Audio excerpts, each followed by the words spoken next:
Hey Pokefans, today we're going to be analyzing the bug type and why it's undoubtedly the worst type in all of Johto and Kanto in Generation 2's Pokemon Gold, Silver, and Crystal. For this analysis, we'll be breaking down not only why it's the worst type, but also the bug type's strengths and weaknesses, its change from Gen 1, the new Pokemon added, their stats, moves, and general usefulness when playing through Johto. With that out of the way, let's get started.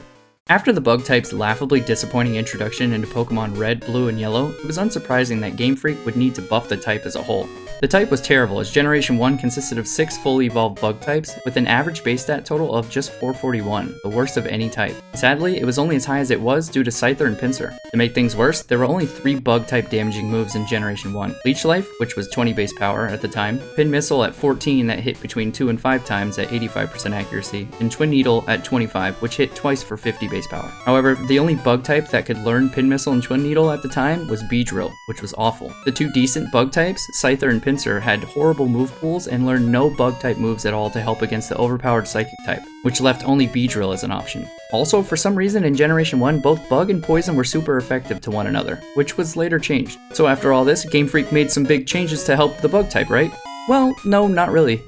In Generation 2, the type chart had changed as the new Dark and Steel types were added, altering just one thing for the bug type. In Gold, Silver, and Crystal, bug types were strong against Grass, Dark, and the overpowered Psychic type. However, their moves were resisted by 6 types, which were Fighting, Fire, Flying, Ghost, Poison, and Steel, and on top of that, they were weak to Fire, Flying, and Rock. Being strong against Grass was convenient in the early game, and even Psychics later. However, the strength against Dark types felt pointless, as they were barely ever encountered other than Karen in the Elite Four. Generation 2 also introduced the first bug type specialist, the second gym leader Bugsy. However, due to the common quote-unquote Johto issue, this gym leader only used Cantonian Pokemon, and disappointingly of the 3, 2 were completely useless. Bugsy did have a pretty formidable Scyther, however he also had a Metapod and a Kakuna for no reason. I understand with it only being the second badge that it shouldn't be too challenging to overcome, but it would have made much more sense for Bugsy to have a team consisting of a Spinarak, a Ladybug, and a Heracross. This change would have allowed for the newly added bug types to shine, as swapping Metapod and Kakuna with Ladybug and Spinarak would still allow them to use the same moves, and since Heracross could learn Fury Cutter, it could have been his ace instead of Scyther to show just how awesome and strong Heracross is. Which brings us to the new added bug types.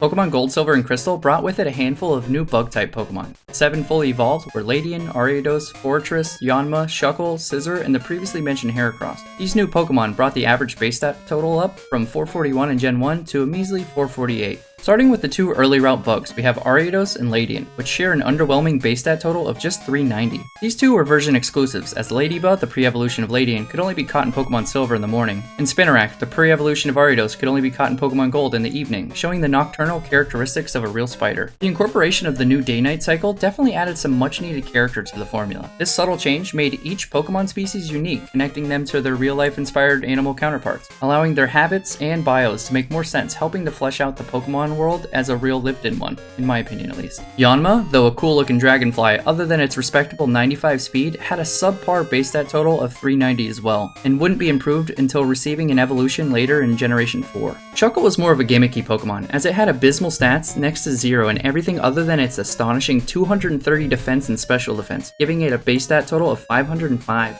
Fortress, the explosive tank of the group, had a massive defense stat of 140 with respectable HP to back it up, making it a useful tanky support for the team and even in competitive battling as a Spiker, a Pokemon with the sole purpose of tanking hits, laying spikes, toxic spikes, or even stealth rocks, or just to be an annoyance by exploding. Scizor, the amazing bug and steel type, is the evolution of Scyther. However, it has 2 main issues. Firstly, to obtain Scizor, you had to trade a Scyther while holding a metal coat, making it almost unobtainable, which is bad enough. And secondly, both Scizor and Scyther have the same base stat total of 500, which is the only instance in all of Pokemon where the evolving Pokemon stats don't improve, which makes no sense. Like, how is the metallic Iron Man praying mantis not better than its fragile pre-evolution? Last, we have the incredible bug and fighting type Heracross. Similar to Scizor, Heracross comes equipped with a juicy base stat total of 500 that's spread out perfectly, an amazing attack stat of 125 with respectable bulk and speed. What more could you ask for in a bug and fighting type? Well, in Gen 2, bug and fighting type moves would have been nice. However, Heracross only learns Reversal at level 44 and doesn't doesn't even learn Mega Horn, the only good bug type move, until level 54, when it's already too late in the game. Luckily, due to its sheer power, it's still a fantastic Pokemon to have on the team, assuming you're fine with bashing your head against some random trees in hopes to find one. Compared to the 4 available bug type moves in Pokemon Red, Blue, and Yellow, only 3 were added in Generation 2, which were Spider Web, Fury Cutter, and Mega Horn. Spider Web was a non-damaging move that prevented the opponent from fleeing or switching out, and could only be learned by Spinarak and Ariados. Fury Cutter in Gen 2 was only 10 base power. This attack doubled each consecutive hit, maxing at 160, unless it was missed or interrupted. However, due to the unrealistic setup with fragile Pokemon, this was an awful move and was rarely used. And lastly, Mega Horn,